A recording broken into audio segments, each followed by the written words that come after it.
Hello guys and welcome back. So after the eye and the forehead, we can then move on to the other part of the face. So oftentimes, the tricky part will be the eyelid, or be the forehead for a old man, right, with all the wrinkles, and then the lips. Okay, so we do have an alpha for the lips. I could actually use that, but it's really hard to project properly, so I just do it manually sometimes. So what I do here is use stem standard and then make my brush smaller enough. I can just draw those lines. Okay, so what I do is just draw some lines that is radiating from the inside to the outside, like this. Okay.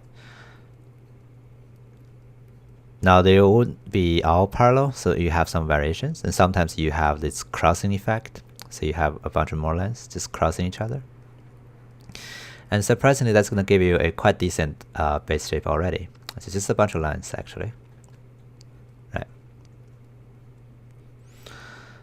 And the characteristic of the wrinkles around the lip is that they just have a bunch of lines that is radiating outside, and they're just forming some kind of like diamond X shape kind of thing. Okay.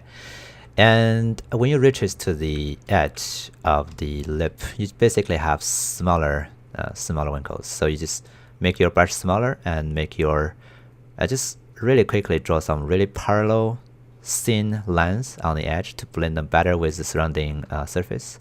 And that's kind of like what's happening also. Okay, so again, observation is important. You take a look at what you're doing, right? Really carefully observe and see what's going on. How does the wrinkle form? What's their characteristic? Right? Do your observation, do your study, and you can do anything. If you don't do your study, it's just going to be impossible for you to get a decent result because you don't understand the shape. Okay, that's the important thing. Understanding is more important than your skill. Okay, so make sure that you spend enough time, no matter what you're doing, spend your time to understand, analyze the structure you're doing. It's more beneficial than just going in head on. Okay, all right. So I'm just gonna draw a few more lines here just to make it a little bit stronger. Okay, that may be a bit too strong, but yeah. And sometimes you have some, of course, horizontal lines, yeah, to cut through. Okay. But anyway, I feel this is actually faster and more customizable in my opinion, so I just sculpt it by hand myself because I was doing that before all the time, so I don't really bother repeating this process. It's fairly fast with some base noise already, so I don't really bother projecting a lip detail. If I really want to do that to get that perfect projection, I would use Mari, but we don't have Mari in our department anymore, so yeah, again, it's too expensive. So yeah, there's always other ways, so I'm not really bothered not having it. I can do whatever with whatever tool. I can make it maybe stronger. Okay. So the difference between the upper lip and the lower lip is that the lower lip have bigger wrinkles. Okay. So when you're sculpting the lower lip, you need to have bigger sized stroke. Oh, one more thing I kind of want to do just to make it better is that whenever you move to a new shape, one thing you want to always check is that are the bigger shape okay yet? Sometimes they're not okay, right?